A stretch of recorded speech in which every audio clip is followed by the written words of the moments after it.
So gusto niya puntahan yung Balete na na-feature dito ni Trilando Photography, yung sikat na vlogger from Hinigaran.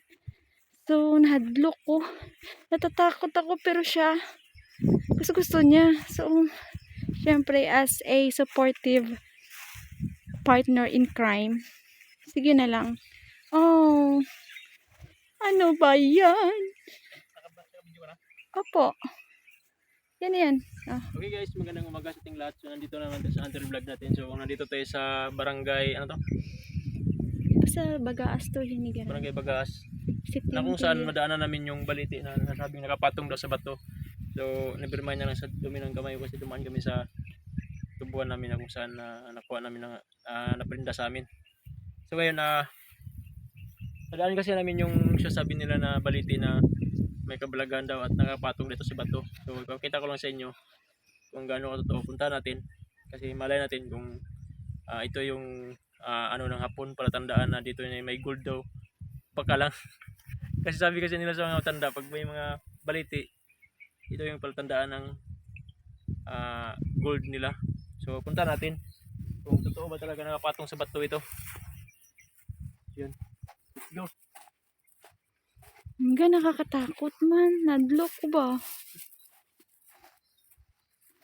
Magkapitikin ang itlog natin dito. Post ko muna.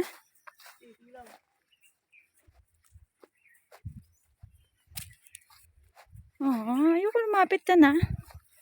So malaki talaga siya. Taas, grabe. Na-feature to ni Trilando eh. Photography. Kaso drone kasi sa kanya, drone. Hindi ko lang. Kalimutan ko. Grabe, ang laki.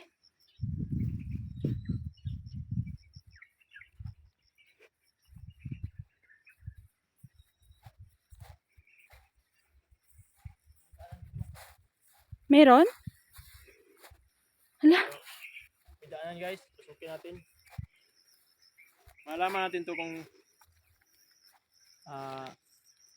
hindi siya pwedeng pasukin kasi mayroon yan ano yan, mga kawayan na may tinik. Basta may nagbantay dyan. Kung may mga tinik yan, bawal na pasukin. So tingnan natin. Uy.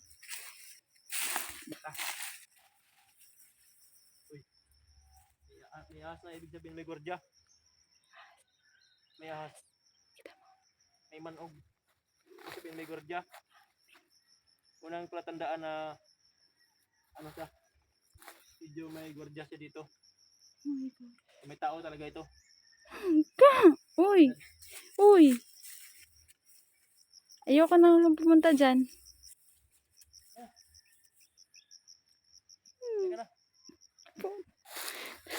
Natakot ako. Uy. Ano tayong sumubok? Terry. Come back here.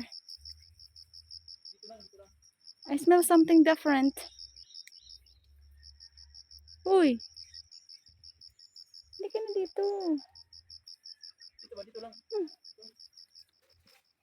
Ikaw na dyan.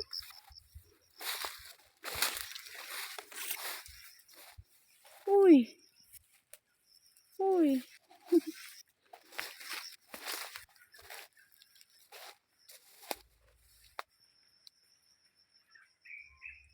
Yan yung ano niya. Katawan niyang laki.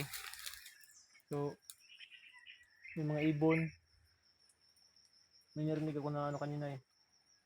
So, may mga apak. Hindi. So, Alaglagang bunga yan. kanina, pasok ko lang dito, meron siyang nagkalampagan ng mga ano dyan, mga daga. So, sabihin, mali natin, may tao talaga dito. Kaapak pa ako ng ano.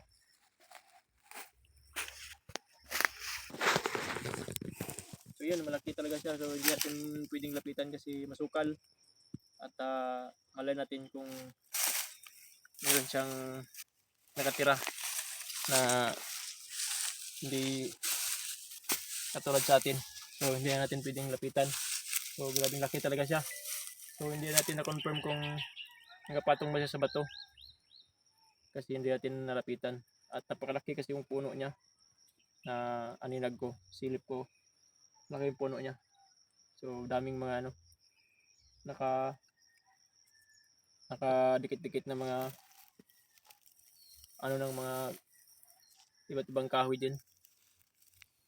Mga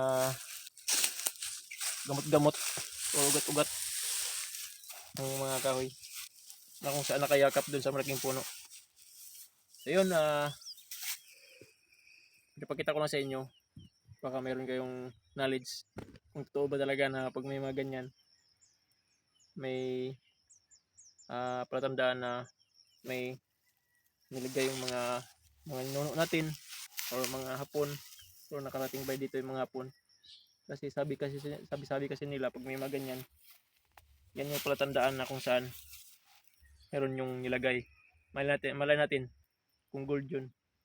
Kung hindi man dyan, meron yung certain na sukat na kung saan yan yung palatandaan niya. Kung hindi man dyan sa ilalim, malay natin mga ilang metros. Nagdepende kasi sa mapa nila yan. Yun yung palatandaan nila. So yun, pinapakita ko lang sa inyo. Kasi sabi kasi nila, kwento-kwento ng mga tao dito, yan kasi yung mayroong